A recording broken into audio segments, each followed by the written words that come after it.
3-3. C'est l'étape du jour. Départ et arrivée dans la ville de l'Aube, 199 km en ce dimanche 7 juillet. Une journée redoutée par la plupart des suiveurs, des coureurs, des staffs, très certainement. C'est un coup l'équipe Movistar qui emmène le peloton derrière les coureurs légèrement détachés. Que vous voyez là en haut de l'image. 3 villes départ, ville arrivée aujourd'hui.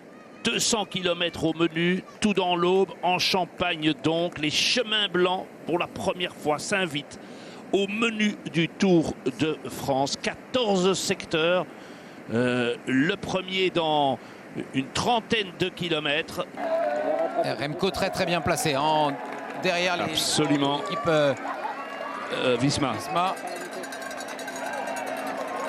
Oui, Remco qui a quand même reconnu, il est venu reconnaître 2 fois.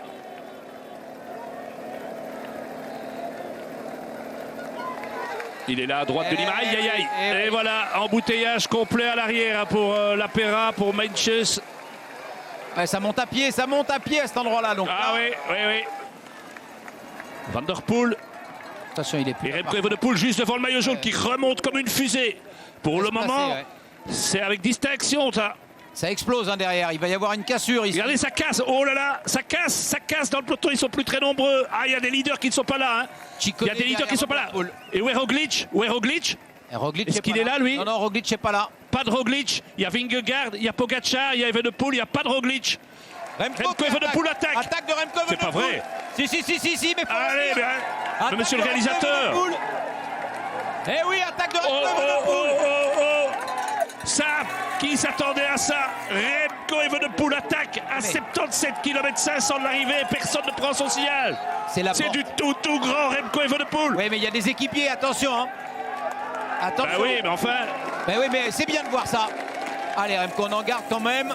Parce que derrière, Pogacar, Vingegaard n'ont pas bougé.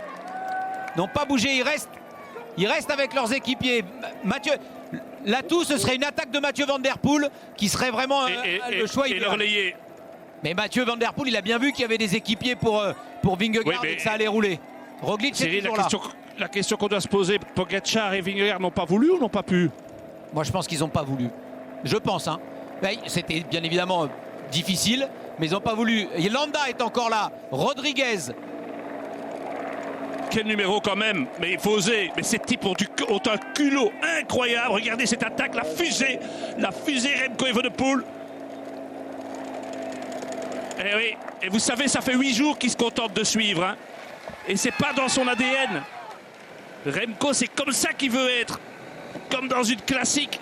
Voilà, il suscite la réaction. Pogacar, Vingegaard, c'est une bagarre inouïe là maintenant, il faut y aller. Et Pogacar sort, il se dit je peux pas. Et c'est Roglic qui peut pas venir. Ouais. Pogacar qui essaye de faire le bon. Pogacar, Vingegaard, Van Der Poel, il va être très vigilant, je pense qu'il va gicler si ça se relève.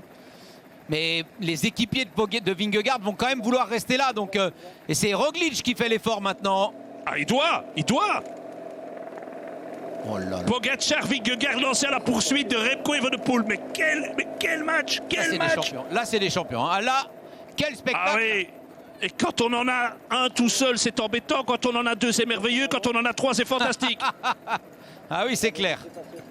76 km de l'arrivée. Que fait-on? Là, on va se relever. Est-ce qu'on lance le grand spectacle et en se disant on lâche Roglic? Ah oui, on est en train de met Roglic en difficulté pour la 2e fois. Et que va faire Van Der Poel? La question pour l'instant, c'est ça. Parce que c'est parmi les hommes qui jouent le classement général. On tourne. Allez, et Evenepoel qui dit tu passes. Pogacar, c'est un rouleur. Il y a un moment, dès qu'il aura récupéré un petit peu, il va passer. Place au pilotage. Quand on rentre dans ce secteur. Allez, on va être vigilant. On l'a vu, c'est pas que l'entrée du secteur, c'est la première courbe qui était dangereuse. Et pour la première fois, Remco Evenepoel est un peu loin. Maintenant, le groupe n'est pas très important non plus, mais il est un peu loin.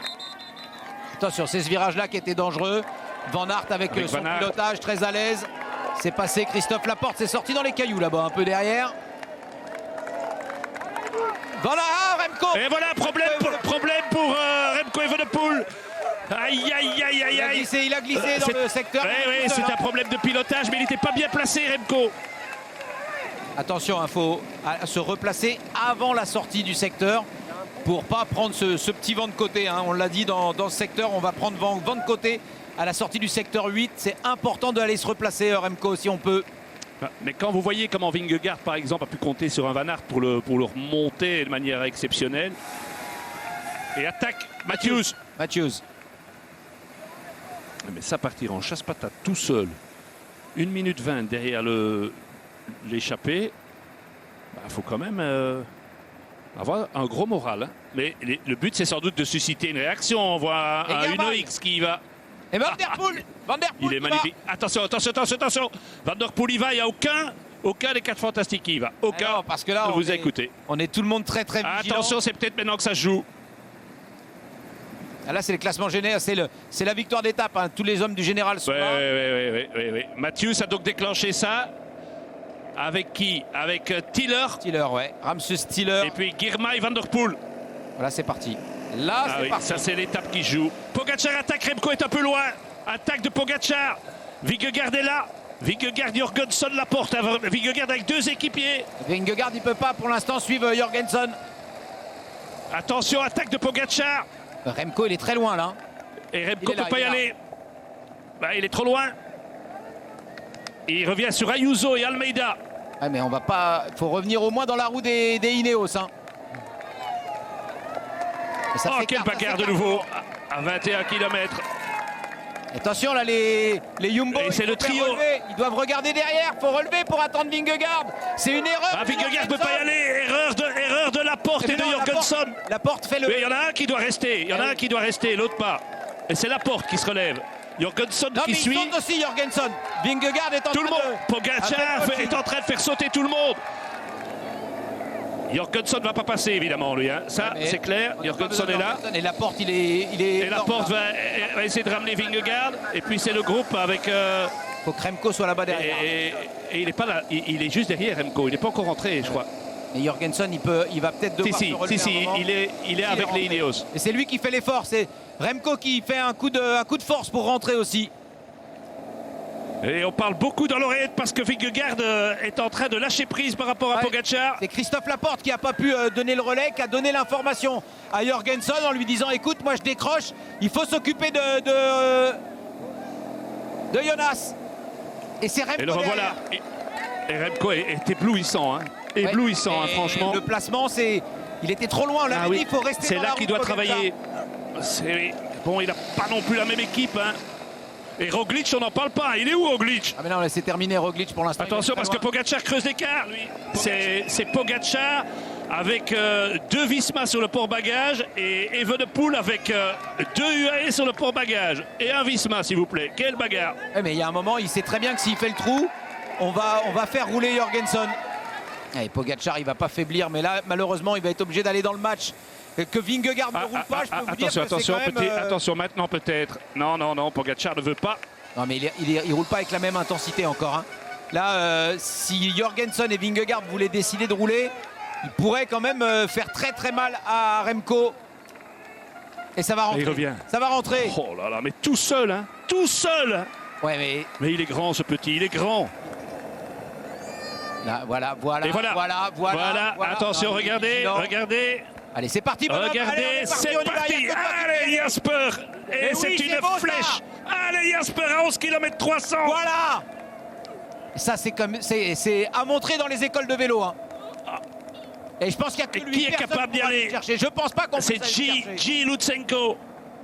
Je ne pense pas qu'on puisse aller le chercher. Ce qu'il est en train de faire, c'est à merveille. On le sentait venir, on sentait qu'il préparait quelque chose. C'est fini pour Stuyven, il a tout donné. Attention, Turgis, il lui a manqué 1000 mètres. Une occasion en or pour Turgis. Ouais, pour Aramburu. Ils sont nettement tous les deux au-dessus. Turgis qui a la roue idéale. Turgis, Aramburu. Faites votre choix et après vous direz merci à tous les deux. Attention à Pidcock. Hein. Sur l'arrivée, c'est mon 3e homme. Lutsenko, il va devancer le sprint.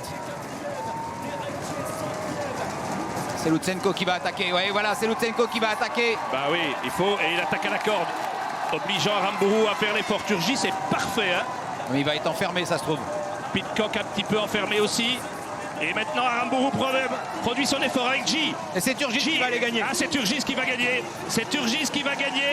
Pidcock revient, mais c'est Turgis qui gagne devant Pidcock, G, Aramburu, Ili et Lutsenko. Bravo à Turgis.